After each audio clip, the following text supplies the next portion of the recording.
देशात अशा काही घडामोडी मधल्या काळात उद्धवजी घडल्या, त्यावर तुमचं मत आणि तुमचं भाष्य अत्यंत महत्त्वाचं आहे. खास करून पहलगाव म्हणजे आमच्या 26 माता भगिनींचं कुंकू ज्या पद्धतीनं उजाडलं गेलं, पुसलं गेलं, एक अतिरेकी भयंकर असा हल्ला झाला, देशात हाहाकार माजला. या भयंकर हल्ल्याकडे जेव्हा हा हल्ला झाला, तुम्हाला कळलं की इतका भयंकर हल्ला झाला, त्यात महाराष्ट्रातल्या अनेक महिलांचं कुंकू पुसलं गेलं. या हल्ल्याकडे आपण कसं पाहता? मुळामध्ये हा हल्ला होऊ कसा शकला ह्याचं कारण असं की काश्मीरमध्ये आता परिस्थिती पूर्ववत झालेली आहे असं सातत्याने सांगण्यात येत होतं आणि ती व्हायलाच पाहिजे, कारण काश्मीर हा आपल्या देशाचा एक अविभाज्य भाग आहे. म्हणूनच त्याला 370 कलम काढण्यासाठी शिवसेनेने पाठिंबा दिला. पर्यटन पुन्हा तिथे सुरू झालं होतं.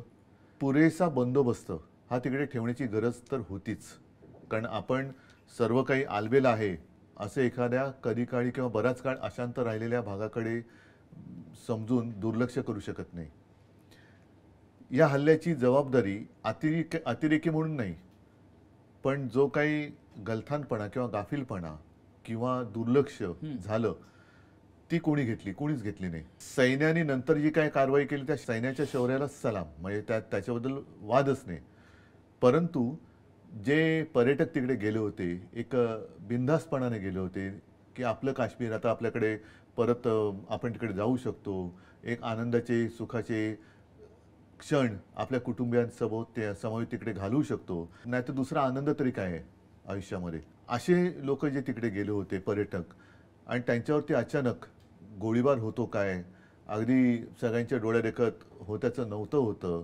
अनेकांची तिकडे म्हणजे जसं तुम्ही म्हणाल कुंकू पुसली गेली. ह्याला जबाबदार कोण?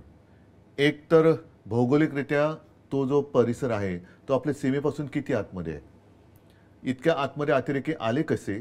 आणि आता 2-3 महिने होत आले, 3 महिने तर झालेच, अजून अतिरेक्यांचा थांगपत्ता नाही. सापडणं सोडच, थांगपत्ता नाही आहे.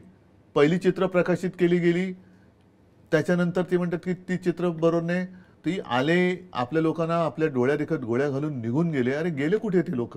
हे सरकारचं अपयश आहे मानता आपण? मोठं अपयश आहे, कारण तुमच्याच भरोश्यावरती तिकडे आपले नागरिक गेले होते ना.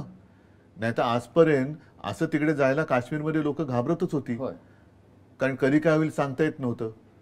तर शेवटी सरकारने एक सांगितलं की आता पुन्हा काश्मीरमध्ये असं झालेलं आहे, आताचं काश्मीर वेगळं आहे, आताचं हिंदुस्थान वेगळं आहे, आताचं सरकार वेगळं आहे. त्याच्यानंतर जर का असं केलं तर आम्ही कसे त्या घुसून त्याच्यात मारू. ते सैन्य काम करतं आपलं, त्यांच्या शौर्याची त्याचं श्रेय तुम्ही नका घेऊ.